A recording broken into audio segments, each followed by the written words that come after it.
বাড়িতে থাকতে গেলে এ বাড়ির ইচ্ছে মতোই থাকতে হবে, তাদের ইচ্ছে মতো নয়।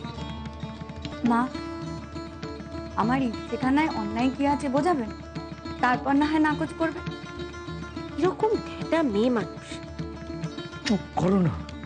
দেবো, বলে দাও তোমার বউকে তার কথা মতো আমি চলতে পারবো না।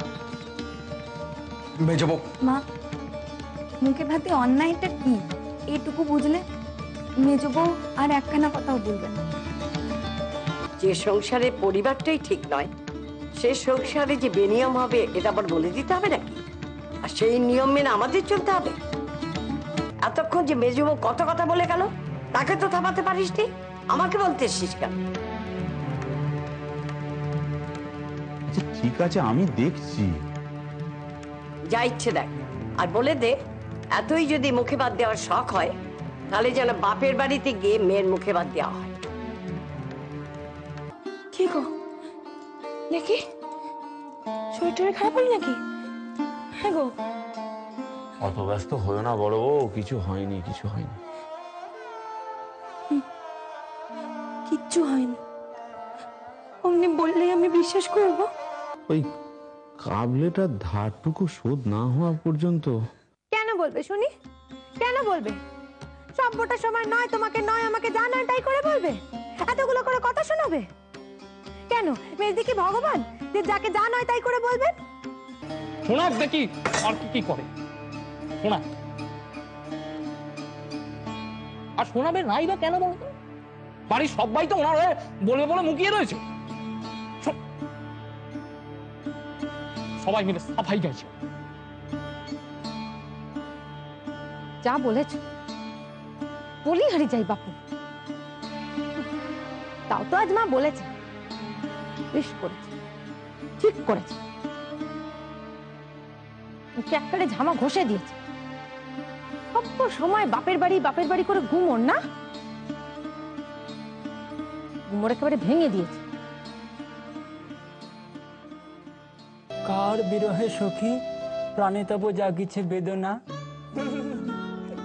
বাবা এই কি হয়েছে বলো দেখিনি? কিছু না, আমার মনটা ভালো নেই। কেন গো? দেখো না, একটা দিনের মুখে ভাতের অনুষ্ঠান, তাই নিয়ে বাড়িতে কত কথাই না হয়ে গেল। ছাড়ো তো, মেজে বউরা আছে যত সব উদ্ভুটে সব। কেন উদ্ভুটে সব হতে যাবে কেন? কে বলেছে মেয়েদের মুখে ভাত হয় না?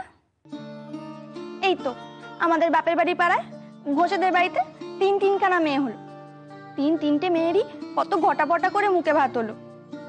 অনেকের বিয়েতেও না এত জাঁক হয় না। আরে ওসব বড় লোকদের ফুটানি আমাদের বাড়িতে চলে নাকি? সে আমি জানি, মেজদি তো আর অত ফুটানি করবে বলে বলেনি, না বাবুয়ানি করবে বলে বলেছে। মেয়েটার মুখে ভাত হতো, চারটি লোক খেত, ব্যাস হয়ে যেত।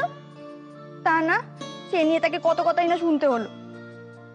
শেষদাতাও হয়েছে, খালি মাকে তাতায়। হ্যাঁ গো, আমাদেরও যদি মেয়ে হয় তার মুখে ভাত হবে না? বলছি শোন না, বলো। তোর উপর বড্ড চাপ পড়ে যাবে রে। হ্যাঁ, এই দুদিন হলো কাবলেটার টাকা দিলি, আবার এই মুখে ভাতের খরচ খরচা। না না, ও আমি সামলে নেবো, সামলে নেবো আমি। তুমি শুধু একটু ওই মাকে রাজি করিয়ে দাও। মাকে যদি মানে রাজি করিয়ে ফেলতে পারো, বাদ বাকি আমি সব সামলে নেবো, সামলে নেবো। ও হ্যাঁ,